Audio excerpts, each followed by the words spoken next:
Hi everyone, welcome back to another episode. A lot of you have asked me about how I edit my photos, so I thought I'd spend this episode talking about basic Lightroom workflow, how I use Lightroom, which include two different things, file management and basic editing. This is rather long, so I've broken this up into three individual parts. In a future episode, I'll talk about more advanced techniques using Photoshop for things like masking, layers, and so on. But for basic file management and photo editing techniques, you can't beat Lightroom. So let's get into it.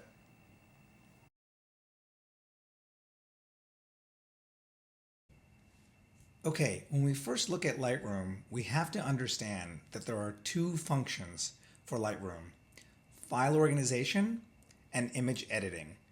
Now I'm using the Lightroom Classic version. There are other versions out there. There's Adobe Lightroom, there's Lightroom Mobile, and so on. You might have a slightly different version of Lightroom than the one I'm using. So recognize that as I go through this tutorial, your menu items might be in slightly different places. They might be called slightly different things than in Lightroom Classic, but the general workflow is going to be exactly the same. The function of all of the different photo editing levers that we're going to talk about will be exactly the same. So let's first talk about the first function of Lightroom, file organization. Okay, when you first take your card out of your camera, you're going to plug it into your card reader, which is connected to your PC or your Mac. And then you're going to come over here to import.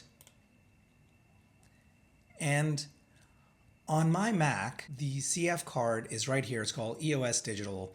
There's a number of different folders here. All of my RAWs typically go into this folder called 100 Canon. So find the folder where yours is located. Now you'll notice here that nothing came up. That's because all of the RAW files on this CF card have already been imported into Lightroom. And so Lightroom is specifically looking for, as you can see right here, new photos. That's what's highlighted. So it's looking for any new photos that are on this card that have not already been imported into Lightroom.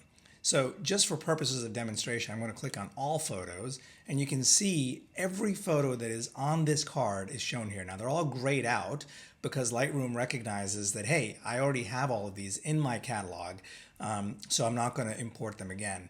And the reason for that is if you look over here, there's a button that's checked. It says, don't import suspected duplicates. And therefore, all of these are grayed out.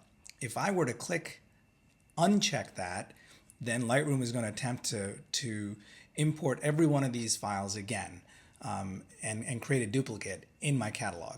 I don't want to do that. So for purposes of this tutorial, let's keep that checked.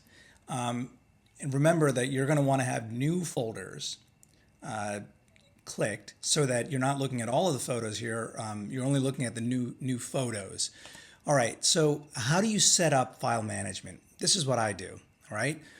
I like to have build previews embedded in Sidecar. And so what Lightroom will do is it'll import all of the files in the catalog, and it'll create a very quick preview so that as you're very quickly going through Lightroom, you will see a small preview that doesn't take as much space as the main file. It allows you to very quickly look at the file that you're looking for, rather than opening up every single raw image, because those images can tend to be pretty big. All right, so I want to build previews embedded in Sidecar. I want to build smart previews. I don't want to import suspected duplicates. So those two are checked. I come down here, I leave file renaming alone. I don't need to rename my files. And then under apply during import, being a landscape photographer, I like to check Adobe Landscape plus Lens. Those are the different options that are available here. So I like to have Adobe Landscape plus Lens checked. I have also created my own metadata preset.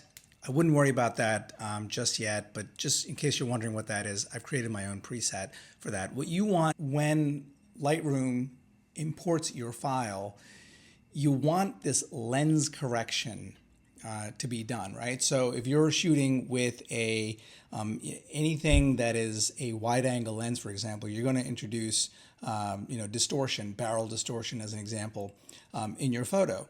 And so what Lightroom will do is, as long as the camera and lens communicate and write the data for what type of camera and what type of lens was used into the metadata of the file, Lightroom can read that. And as long as under developed settings you have lens selected, Lightroom will apply the appropriate correction to correct for the distortion of that lens when it writes the file to disk. It's not perfect. It doesn't always work 100%, but it's a good start. All right, so you've got that. And then you come down here to destination. Where do you want this file to go? In my case, it's going to a folder called, a drive called KPM Working Disk. I organize by date. And then here's the date format. This is my personal preference. I like to use the year, the month, and the day. And that's how all of my files are organized. And then once that's done, you're going to hit done, and everything then gets built into your Lightroom catalog. So you can see here in this particular case, a folder in 2022, October 22nd of 2022, and these are all the files, the raw files and edited files that are in that folder.